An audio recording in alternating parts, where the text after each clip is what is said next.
everybody, and welcome to the PC Gamer Show. My name is Tom Marks, Associate Editor here at PC Gamer, and your host, as always. Joining me today is Mr. James Davenport. James, how you doing?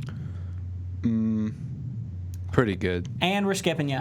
Moving on, because the more exciting thing... See, you took so long, is the problem. I had to think about it. You asked, man. No. See, the really exciting thing is we're here with a very special guest, Mr. Dan Paladin, co-founder of the Behemoth. How are you, Dan? Good. Hey, everybody. It's good to be here. I'm really glad you guys had me on, and just the launch has been super exciting but exhausting because I'm not sleeping. But yeah, you guys had me here. You guys just had your fourth game come out in early access last Friday, right? And it was Pit People. Yeah, that's the first time we ever did early access. A lot of firsts for us on that day. It's so funny to think that that Pit People is the Behemoth's fourth game too, because I've at least known the name of your development studio for like forever, right? Since Alien Hominid, since before the internet. We're going to be 14 in February. 14 in 4 games is an impressive track record in the indie world. Yeah, although it sounds almost like we didn't do anything, but it's very misleading, because when you're supporting all of the games and porting them over to every new hardware generation and all that. But yeah, it's never. I never expected to get anywhere near this.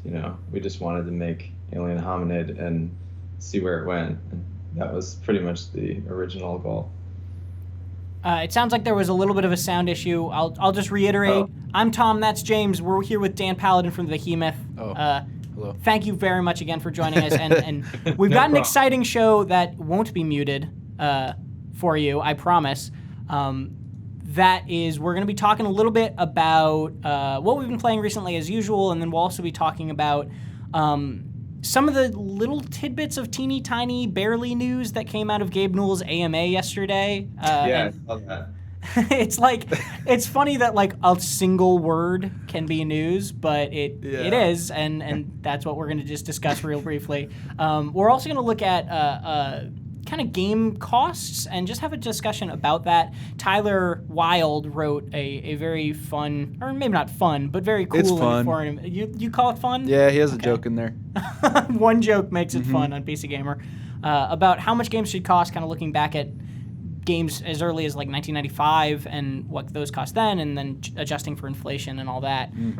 It's more fun than it sounds, and hopefully we will be able to ramble about that. We're also going to be playing the Behemoth's new game that just launched on early access on Friday called Pit People. It's a turn-based strategy RPG that's absolutely insane and a whole lot of fun. And we're going to be playing that, and of course, as promised in the little bar above the show, we are going to be giving out some keys, so I apologize to people watching after the fact, but if you are in the chat and you are watching live, you will have a couple opportunities to win a Pit People Steam key, which is very exciting, and we're going to do a little later on in the show. And then, of course, we'll be taking your questions from Twitch chat, so stick around if you have anything you want to ask, even if it's not more than give me a key. You can stick around either way. But let's begin at the beginning, where we always start, which is what we've been playing lately. Let's start with James. I've been gone. Yeah, you've been gone.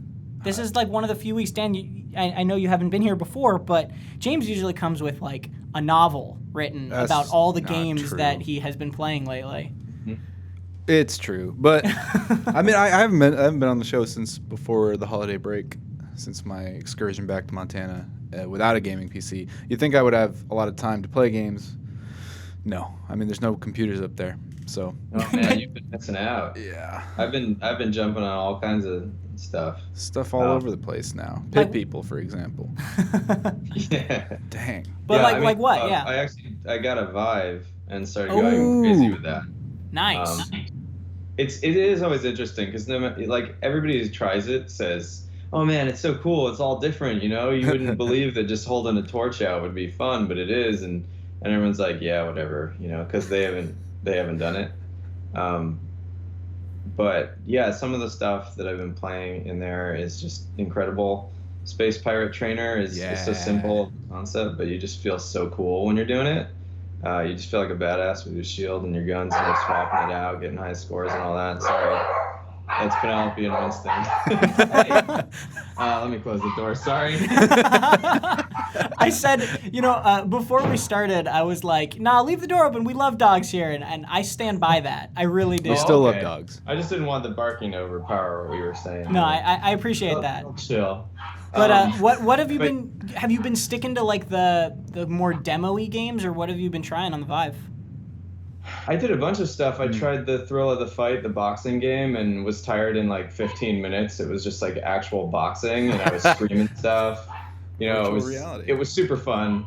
And then there was, I tried Vanishing Realms, which is a really neat concept because you're basically doing dungeon crawling. But one thing that like you just don't normally attribute to dungeon crawling is how you get loot. Like it's like, oh look, gold is on the floor, right? In most traditional experiences, but here you're looking under a table, you're moving stuff out of the way to see if there's something there. You're holding a torch because it's too dark in one spot, or you're throwing a skull up at the rafters to get that stuff to come down. That was just really cool. Like for me, I wouldn't even have minded if there weren't any monsters. I was just like, yeah, where is everything? Just rifling through all of a sudden became a mechanic that I didn't necessarily enjoy. There's all those mobile games where you click on the stuff to try and find it or whatever. Those I don't particularly enjoy, but then all of a sudden when it's in another format, I was like, yeah, where is everything? Where is everything? So I played a bunch of stuff. I played Quiver till my arms got tired, and there was another game like it called Elven Assassin, which I thought was a little more interesting in ways because they fight back. If you shoot one of the orcs, he might take an axe, throw it at you, and you got to duck out of the way or whatever, and you can lean behind some of the rafters to have it get stuck. But then a dragon comes overhead and burns you alive, so you have to, get out of the area and things. So there's just been a lot of stuff. Job Simulator was a ton of fun for a whole different set of reasons. I did a stream of that, and people were having fun, and I didn't even have any voice going. I was just doing stuff. And it was just kind of neat how there's all this nuance in what you might be doing that somebody watching can get from it. Just a quick look or a double take, whatever says so much. But I've been having a ton of fun with pretty much everything that's available on it right now, and it's hard to say what my favorites are, but the things I go back to is Raw Data, which is a co-op tower defense. You can be a ninja or a guy with a heavy weapon or just pistols or whatever. And one thing about the reloading and shooting in that game is so cool because you grab from the hip and then you put the clip into the gun, and that's how you reload in the game. It just feels really cool when you're out. You gotta go down and get the clip and throw it in there. I got to play that actually co-op. Did you know there's a co-op mode in that? Yeah. That's all I've done is yeah. So it's rad because the guns are like physics objects in that game, so you can just like toss weapons to each other and like have these cool action like movie moments, like buddy movie. It's so cool. I didn't know you. Oh yeah. Oh, so try it out. Yeah. So the ninja can have a pistol as well as a sword. Oh yeah. Oh man. And that one's not done yet, I think, right? No, it's early access still. And they're off to just such a great start. So it's been really exciting. There's other things I want to try, like the thing where you cheat as a dolphin in class and. Oh yeah. That one looks weird. I have not heard of this. This sounds amazing. It was something that I was telling somebody about. I'm like, what would be so cool? And they'd be like, it's already been done. And I'm like, oh. I had a moment where I kept throwing out ideas, and someone who was familiar with it was like, yes, people already did that. They already did that. I'm like, geez. Was your idea specifically to be a dolphin in a classroom? No, just something where you're trying to cheat by like only playing by looking. Oh, gotcha. And not getting caught, basically. I'm trying to find a video of this because it really is. It's like it's like a very, very strange game, but that core mechanic that you're talking about, like the leaning over, is like, it's pretty cool. So you're like the only human in a dolphin classroom, I think. Here, and you like. You have to look around in VR, and like the only way you can answer the questions is to like lean over and cheat on the test. That's amazing. But you're in a class of dolphins because why not? Cool. Yeah, and I guess on the non-VR side, I've been trying some other stuff out. Astroneer, I was trying that out. That was a lot of fun. We were playing with some of the guys that are in our community, and we were just trying to find other planets. And oh man, there's all these aha moments where you feel like a genius because you clicked this into that, and it's all anything with a red circle you can put one of the items into, and it's just really neat. I played some Mini Metro, which is interesting because Mini Metro is kind of spoken about like it's a relaxing puzzle game, but I had the complete opposite experience. I'm like, people have to get somewhere. There's a subway and it's got too many people. Yeah, and I just, but it's a really kind of neat, like sort of smaller game, I guess you could call it. Everspace is super awesome, and that's something that apparently supports VR that I haven't done yet because I freak out when the camera's moving without me. Right. But Everspace is sort of like if FTL, Binding of Isaac, and Freelancer all had a kid together. Yeah, it's like even though there's 3 parties having a kid, you know what I mean? It's 3D, it looks really nice pretty, too. Damn. dogfighting kind of spaceship game, but in the FTL sort of roguelike shell. Oh wow! You jump between systems. Is it early access? Yeah, not only is it it beautiful, but it plays incredibly smoothly. Yeah. Oh my God. Flying around, doing dogfights around asteroids and all that other stuff. Super awesome. You're just trying to make sure you have enough fuel to get to wherever you needed to get to. You got this AI talking to you that they added in. It was just incredible because as you discover things, the AI talks about all that stuff.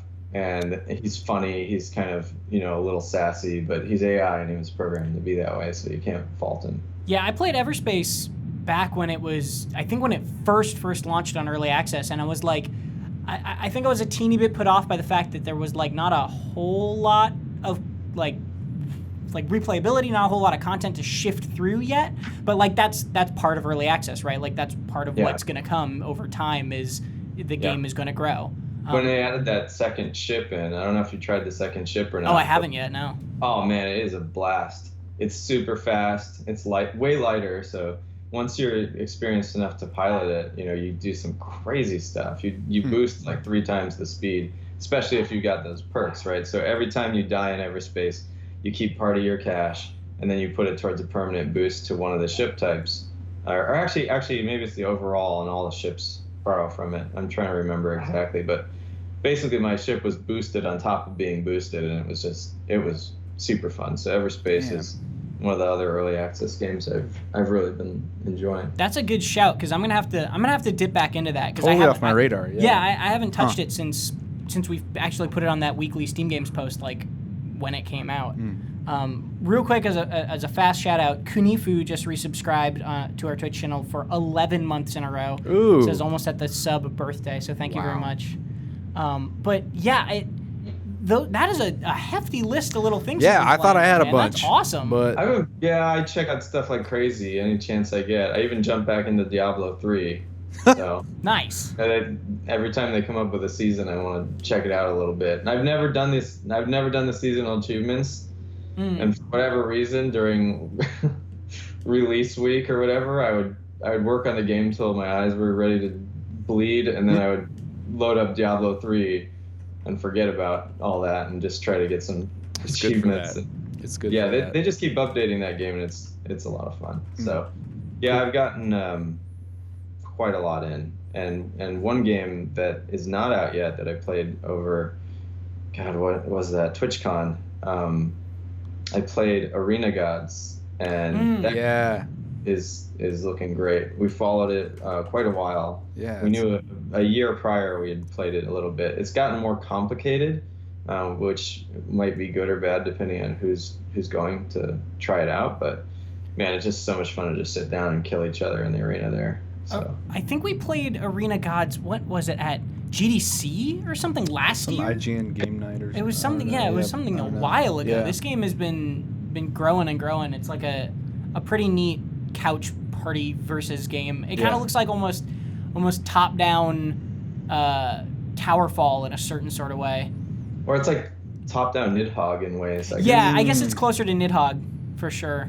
But I would know, they're all very different from one another. That footage is actually, I think it's a little bit older, because you can grab things in the left and right hand now, and there's other things like tackling each other and stuff like that. So they added a lot of sort of smaller things you can do. Yeah, Cool. this was from Whenever a that game comes out, I don't know when it does, but this was from a pre-alpha footage that's just on their website. But I think that it's I wouldn't be surprised if it's evolved a lot since then, because that was about a year ago. Cool. The one game I want to shout out, although actually real quick, we just got Turdog just resubscribed for 6 months, and JS Vizzy resubscribed for a second month in a row. Says just figured out how to resub. Thanks very much for all the support, guys. We really do appreciate it. And one of the games that I want to shout out, because I have been playing a lot of Pit People, and I've been still playing a lot of Castle Crashers, which are both of your games. So I'm sure you're happy to hear that. That's good. But we're going to be talking about, I imagine, both of those also later in the show. One of the one game I do want to shout out now is a puzzle game that just came out on Steam called She Remembered Caterpillars. Oh yeah. It's this. I'll try to pull up footage of it as well. It's this puzzle game that the plot around it, like, it gives you like a little bite-sized bit of story in between each puzzle. Lovely art. Look at that. Yeah, and it's this beautiful, beautiful hand-drawn animation where you're just guiding these little colored dudes, and you start with just red and blue, and you can only go over a bridge of the same color, and you can only go through a gate of the opposite color, and then you just try to walk these guys to where they need to be. It's one of those games that's like really, really simple, but as they kind of add another color and as they add a little bit more stuff, like the complexity just ramps up out of nowhere. Really neat style. Yeah, it's a great looking game. It's just came out, I think, this week on Steam, and I got to play it. Yeah, I'll have to check it out. I got to play it at PAX. Yeah, it was at PAX. Yeah, and it was just it's kind of amazing. And the weird thing about it is that these little story bits in between each puzzle piece is like all about like a woman who's a scientist whose father died of some disease, and like this is like basically a visual representation of like her trying to cure that illness. Oh wow! And it's this super heavy story wrapped up in this adorable little puzzle game. Yeah. It's a good one though, and it's one I can heartily recommend to people even already. Was that 2 players moving around in there, or is that an NPC? No, it's all single player. You just control multiple of the little dudes at a time. Oh, okay. Gotcha. Yeah. Cool. And Has Muffins has resubscribed for 4 months. We're getting a lot of subs today, and I appreciate that. Before we move on, I do want to say... Please. Do my games, No, Tom? yeah, of course. Tom? Sorry. Go ahead. I thought you said you had nothing. Now you're getting all No, mad. What's this about, I mean, man? like, I've been here for like 2 weeks post Montana. Jeez. Okay, what did you play in a world? Astroneer. I was going to shout out Astroneer. Okay. Dan got that taken care of. Do check out Astroneer. I've never had like a more relaxing time, despite dying a whole bunch in a survival game. It's also just a... This is, I think, actually the 3rd week in a row that Astroneer has come up on the show, too. Like, it's something that a lot of people are playing, which is really cool to see. Yeah. It's doing great. really well. Yeah, definitely. And well-deserved. Yeah. I want to shout a quick game that, like, I think I mentioned this and I streamed it the other night. Momodora Reverie Under the Moonlight. This is something I found by way of a Dark Souls themed podcast I listened to, Bonfireside Chat. This is the latest game they played, and it totally went under my radar.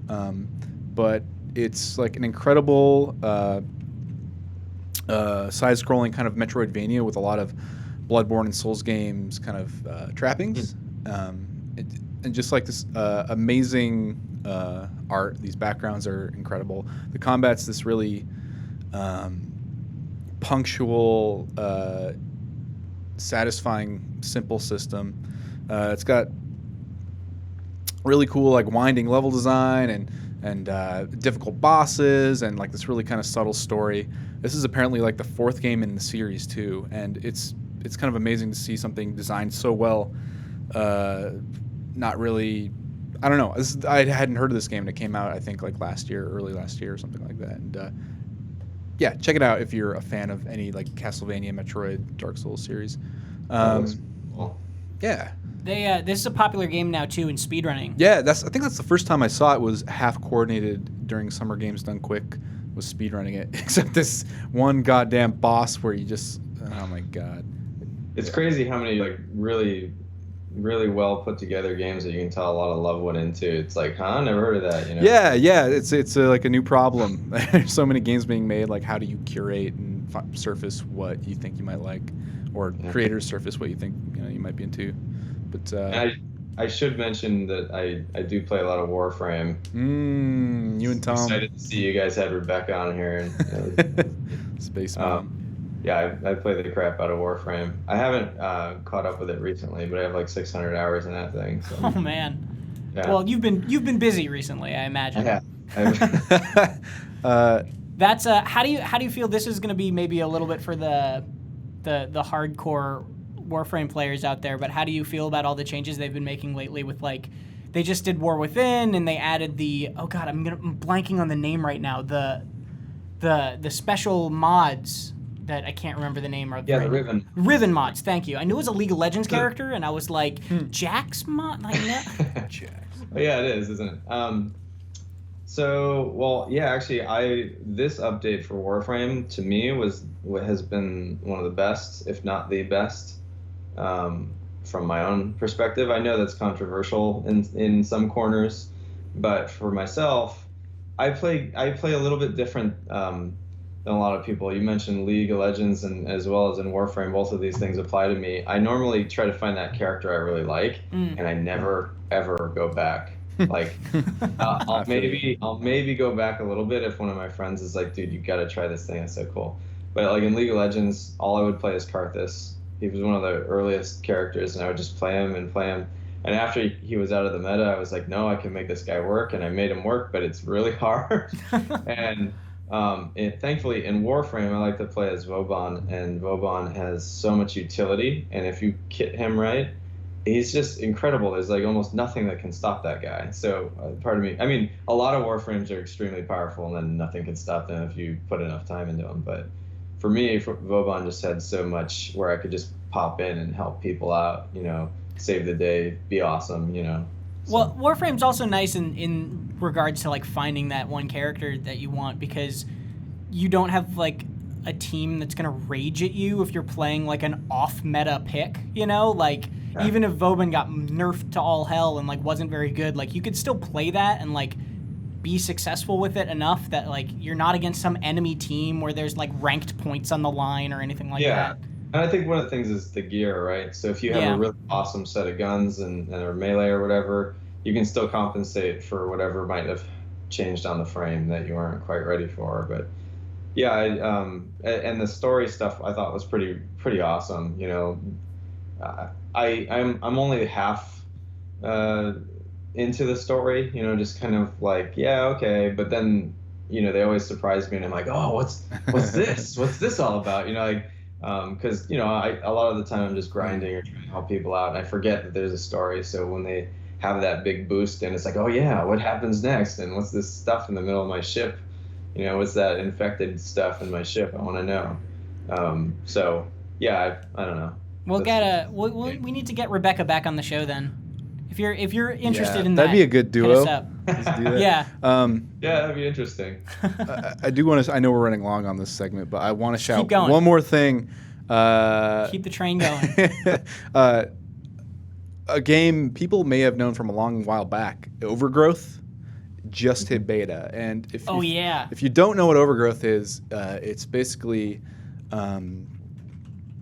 David Rosen's like incredibly complex, or at least under the surface, rabbit kung fu game. It's been in development for 8 years now. You may have known it in its first form as Lugaru. It just hit beta. Just say the thing that we're all thinking. Kung Fu Rabbits. It's Kung Fu Rabbits. It's Kung Fu Rabbits. Yeah, but there's like this it took so long, and there's a story I kind of dig into why it took so long. Is this guy and his team at Wolfire Games, they started the Humble bundle and kind of got sidetracked in that business, and Dave for a long time was just kind of on his own making this entirely new game engine and like mapping procedural skeletal systems in rabbit bodies and doing a lot of this on his own largely. And so now the entire Lugaru campaign has been ported into this. And earlier, I think we were talking about, I forget what game we were talking about, we mentioned like it's basically like Nidhogg, top down. This is basically like Nidhogg, but 3D with some crazy ragdolls. It's very visceral. Yeah. I bought that game 8 years ago, actually, when it was first started being spoken about. Yeah. And it has been a little disheartening to wait 8 years, because when I bought it, I thought it was going to be maybe 2, 3, or whatever, and then it came out on early access 5 years after, and then I was like, okay, is it almost there? And now it's beta, and it's like, okay, it's beta, but how long is beta phase? I don't know. But it is, what's interesting to me is a lot of people will talk about the combat in that game. Mm-hmm. But for me, the platforming felt really good. Yeah. And that to me was the biggest highlight. I know that there's so much in the combat and everything, but I just love jumping from one spot to the next. And if you try to do a flip, like in all other games, you just do that flip and land. But in this game, if you do that flip and you land on your neck, you break it and you're dead. You're dead. So. It's cool too. Like, it's heartening to hear that when I was talking to him, because they're developing the new campaign now, which they hope to have out like within the year. They really want to focus more on platforming as like part of the level design and dig into that. That would be great. Yeah, and a lot of the modders already have like basically built like crazy, intense platforming challenges, like hardcore, almost like Sonic style levels. So there's a lot of good stuff. The editor's been in there almost the whole way, right? Yeah. Making stuff. Yeah, I was even making things, seeing what I could survive, what I can't do, and how far of a jump I can do.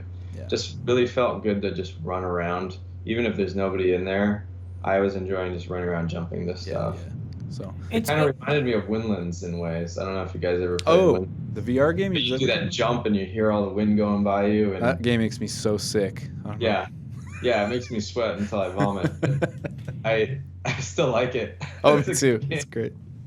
It's I was going to say Lugaru. Overgrowth is such an interesting game to me too, because it seems like a game designer who just would not compromise on the vision he had of like, at least in the tech side of things, and like made enough money from what started as a side project in the Humble Bundle and the Humble Store to just be able to keep working and keep getting this procedural thing in the exact way he wanted it to be. He did say he doesn't want to do anything as ambitious in the future, because he also made game jam projects like Receiver, and he's like, I like focusing on one thing at a time instead of like, he had this idea initially to I want to make a fighting system that doesn't feel like you're pressing a button and it's playing on an animation. But he didn't realize, I think the initial plan for Overgrowth was for it to be like a 6-month project, and 8 years is a bit of a bit off the point. It happens, But yeah, like with Battle Block Theater, I was like, I just want to make a cool little platformer, and then 4 years later, we were like, okay, we're finally done. It's super easy for a basic concept to grow into something else, and that's part of the difficulty, because sometimes you'll have a design, and if you really are a good designer, you follow where the design takes you rather than force it to be what you want it to be. And sometimes that's just how it rolls. You're like, okay, let's do this, and then you find out that pretty much everybody who's going to play the game expects this and that, and you just have to grow it out until it makes sense. So Overgrowth is kind of a fitting extreme example for that. So let's jump along though, because I think that was like awesome. We talked about so many cool games. So many good games. There are a ton of good games coming out and already out, and that's exciting. But let's real quickly, I just want to touch briefly on this, because it is, in my opinion, news, and it is exciting, which is Gabe Newell did an AMA yesterday. He hath spoken. If you want to go into that whole thing, there was a whole the whole subreddit was like don't blaspheme towards Gabe. What's the quote? The one sentence that has everyone freaking out. Okay, so there's kind of two, but the first there are two big answers in this AMA that like really are like the kind of significant things. It's hard to even say they're significant, but one was somebody essentially asked, is there any chance ever in the world between tomorrow and the heat death of the universe that maybe sometimes possibly the Half-Life universe would be revisited? And he responded, and I quote, yep. And that's ground shook. And then the world trembled, yes. Yeah, but the basis of that question is so, it's like all-encompassing of everything. Exactly. You know? The actual question that was asked verbatim was any chance of a new IP that takes place in the Half-Life Portal universe, and that was the yep answer. So basically they were like, would you ever revisit this universe? And he was like, yeah, sure, maybe. Like, it wasn't like a real, like, yes, we are. It was just like, Not on yeah. the table. Yeah, exactly. Which is exciting. And then the other question that was like kind of the bigger one in my mind is somebody said, is Valve still working on any fully fledged single player games? And he said yes, just one word again. But that to me is the more significant thing, because I've said on this show multiple times, like, I just assumed Valve would like not ever make a game like that again. Like, I thought they would make little VR games, and I thought they'd make, continue making TF2 and Dota and CS:GO like they've been supporting, but like I figured they would just be not make games anymore. And he's like, no, yeah, they're working on some sort of big single player game. Like, it's not necessarily Half-Life 3, it's not necessarily Portal 3 or any of those. It's just like they are working on something. It doesn't surprise me recently, at least, because I remember listening to Gabe quite a while ago. I don't know if it was 10 years or what, 5 years maybe. He was saying that, single player experiences weren't really where the market seemed to be going to, so they weren't necessarily excited on jumping on that or something to that effect.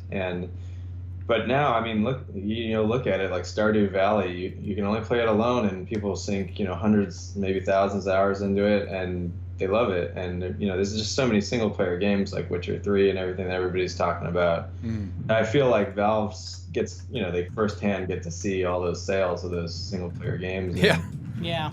I would hope that's enough to prove the point that those are good to go. Yeah, that's a good point. It's funny. It's interesting to see how much Stardew has like kind of shook. Like, it seems to me like it seems like it's had a lot of ripples in game development, seeing the success of that game.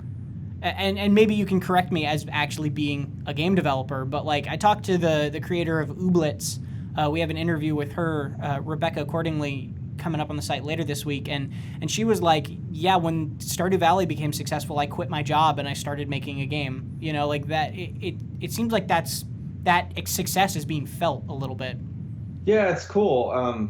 There's been some people who have told me that they just started a development company because they liked our games, and that's just really, I mean, that's awesome. That's not something I ever foresaw. I was just like, I want to make a game, and then you do, and then someone's like, I want to make a game because I like your game, and I'm like, oh man, and it just it's a really amazing thing. And I think for Stardew Valley, they just kind of made something that people either forgot about or weren't making either into the same quality or whatever. It had something that people were looking for that wasn't being filled, and he did it well enough that that's all it takes.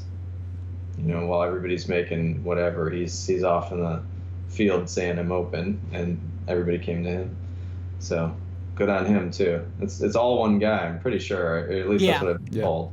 It's not quite anymore. Chucklefish is helping with some localization and like co-op stuff, but the art, sound, music, design, coding, is one dude, Eric Baroni. Yeah. That's incredible. The other kind of barely newsworthy thing that came out of this AMA that's worth touching on is somebody asked about like Left 4 Dead, right? Somebody was like, would you ever make another Left 4 Dead game? And he, instead of answering the question, wrote this paragraph long thing about how like games are usually made when there's the intersection of an idea people like with a team that wants to make it, and then it's doing something exciting with the technology, and like that's how they get around. Like a natural playground for that set of technology and design challenges is like, if a game feels like it would fit in there, like, that's when they make it. And then he just ended this paragraph about kind of their design philosophy with, Left 4 Dead is a good place for creating shared narratives. And that was the end of it, to a question that was like, are you making Left 4 Dead 3? So like the implication of that is that they're still working on something Left 4 Dead related. But again, like there were tons of like non-answer answers that have implications, but also could potentially not have any implications. It has to be interesting for Gabe. He's in a position where anything he says can become this epic story for the internet in half a second. If I was him, I'd be so nervous to answer anything, but he seems so relaxed and says whatever.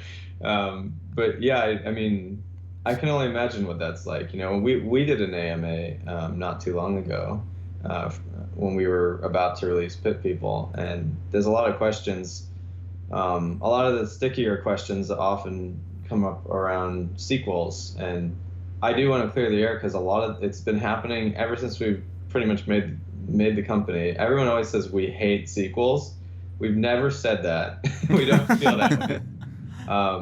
For us, a sequel needs to happen when we are refreshed from that world, because you guys got to remember that we'll be 4 or 5 years into something, and then we want to move on to a new exciting world and not get burnt out and bore you guys with the sequel that we were bored on ourselves, right? But also, we can't return to it until it's going to be that much better, that it was worth it, that you guys won't say, oh, it's more of the same, and that, when we make a game, we breathe everything we can possibly think of into the genre at that time, so we don't have anything else after the game's been made right away. But as we grow as a team, as we learn things, when I look back, the older that one of our games is, the more likely it would be that I'd want to do something with it. I have a hard time looking at Alien Hominid, not just for visual, but it's so brutal. It's so absolutely brutal to people. Part of me feels like we could still make it brutal, but we could be nice about being brutal. We could be nice in this spot and that spot. And once we do all those little hemming things to the frayed edges, it would be super fun, and you'd forgive it for being as brutal as it was. And so I get excited. The longer one of our games has been out, the more I get excited about revisiting it. But we're never against sequels, so it's just kind of funny because Gabe's getting everybody on him for the sequels. When they make Half-Life 3, it's just going to be the same thing for 4. It's gonna happen all over. Oh God. Oh no. I hadn't even thought of that, but you're totally right. It'll That's never horrifying, end. yeah. It'll never end. Oh yeah. And I mean, also the other factor in this is like, Valve is such a they always talk about their flat structure, right? It's possible that everything he's saying could change, right?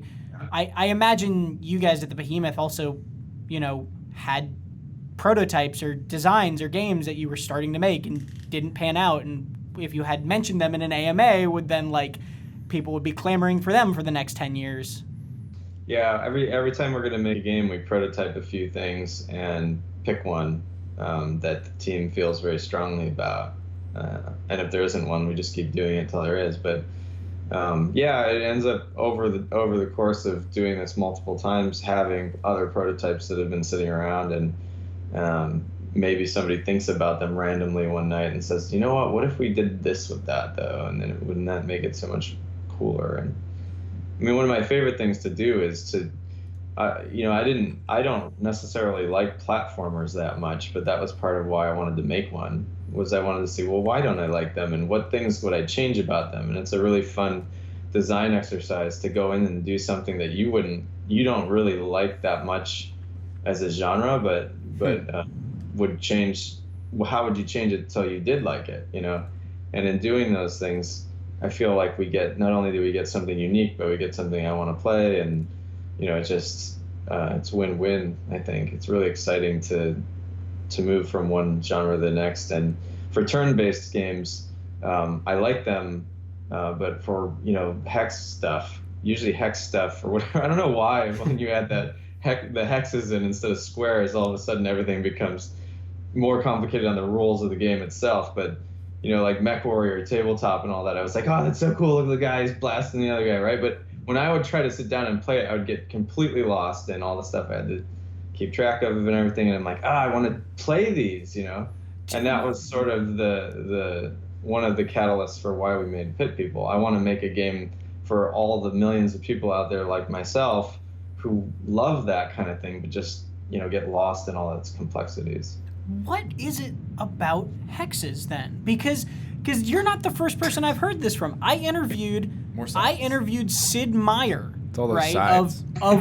Of Sid Meier's, right? That Sid Meier about a year and a half ago or a year ago when it was kind of right around Beyond Earth. And he was talking about how he was excited about Civ 5 because PC gamers, and this, Civ 5 came out like, 5 years ago? Something like that. He was talking about how PC gamers were finally comfortable enough that they could use hexes instead of squares. And that, gamers as a whole, video game players as a whole, weren't ready for hexes when they first made Civ. And now with Civ 5, it was finally they finally get it. We can finally use hexes. What? And I was like, what? What what tipping point was that where as a unit we all PC gamers turned over and were like, yes, we're ready? What is he talking about? I hadn't felt like hexes were ever ready. No. I went in there trying to make them ready. I was trying to prep. We're like the gateway drug to turn-based, right? Yeah, kind of. You can just sit down and kind of bop around in the game and figure things out and kind of, bonk against the walls to maybe pull out a win. And then you can try another game out that's more complicated once you sort of get the gist of all the classes and everything.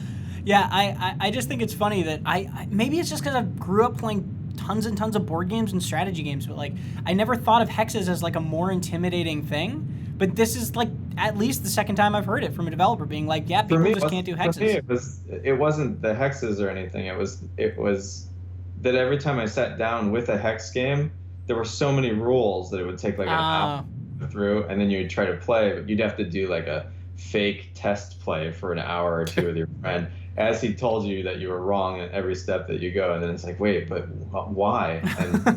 And I think that's what I think built up the intimidation around hexes, is that normally for whatever reason when you do one of those games it felt like there were more rules. Maybe it was all placebo, and there really could be. You're but there's more sides. So I don't know. I'm not really sure how it all came to be, but part of me wanted to sort of go into there and try and rework it until it was something that I'd be able to, if I was to come across it, that I'd be able to jump into. Yeah, and you guys have definitely, we're going to be showing it off later, but you guys have definitely, I think, succeeded in making the most accessible turn-based strategy game I've ever played. That's good to hear. Thanks. You think there's a case for triangles?